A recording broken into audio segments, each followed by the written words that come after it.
مريض نفسي بيشوف أرواح الناس اللي بيقتلوا، ولكن هل يا ترى ده مرض نفسي ولا هو فعلا عنده موهبة؟ ماهر واللي بيزور دكتور نفساني بسبب إن هو مش عارف ينام، وده لأنه بيشوف أرواح الموتى اللي هو قتلهم. طبعا الدكتور ما بيصدقوش، بيفتكر إن ده مجرد شيزوفرينيا ولا حاجة، ولكن ماهر بيبتدي يحكي قصته، واللي هي ابتدت من وقت وفاة أمه، وبالتحديد يوم وفاتها.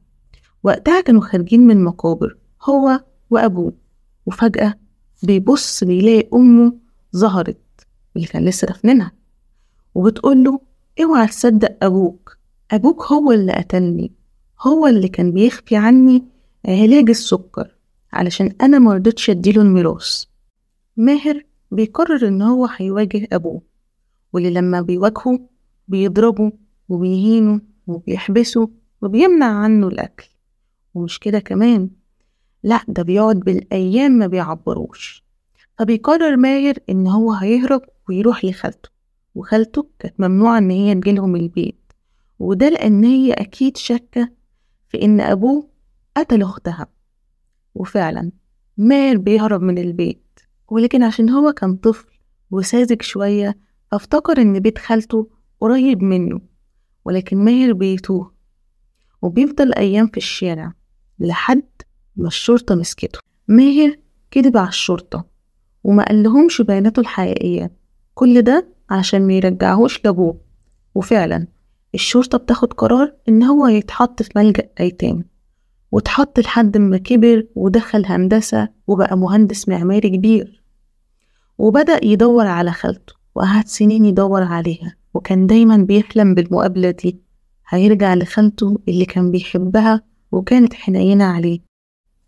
ماهر حلمه اتحقق وفعلا لقى خالته ووصل لها وقعد معاها وكان مبسوط جدا في القهوة.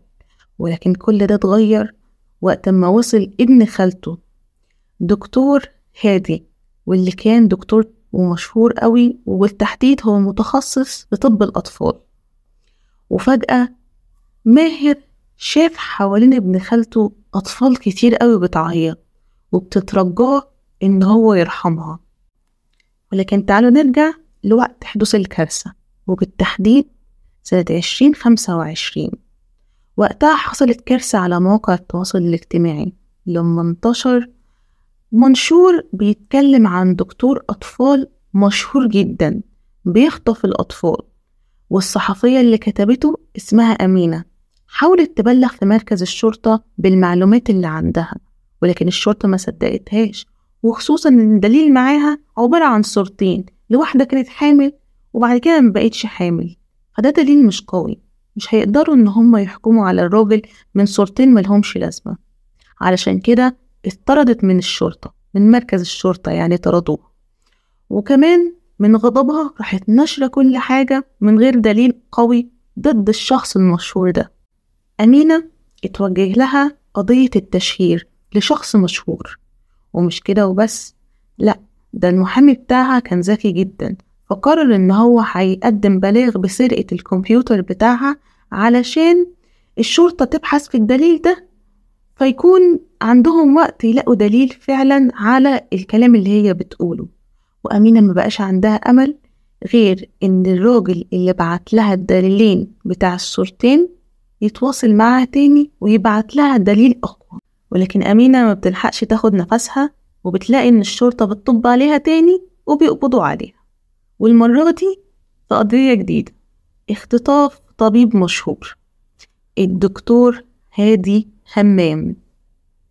وكل ده هتلاقوه في كتاب سفاح ستوكهولم للكاتب محمد حسن سعد، ومش هتندم أبدا إن انت قريت الكتاب ده.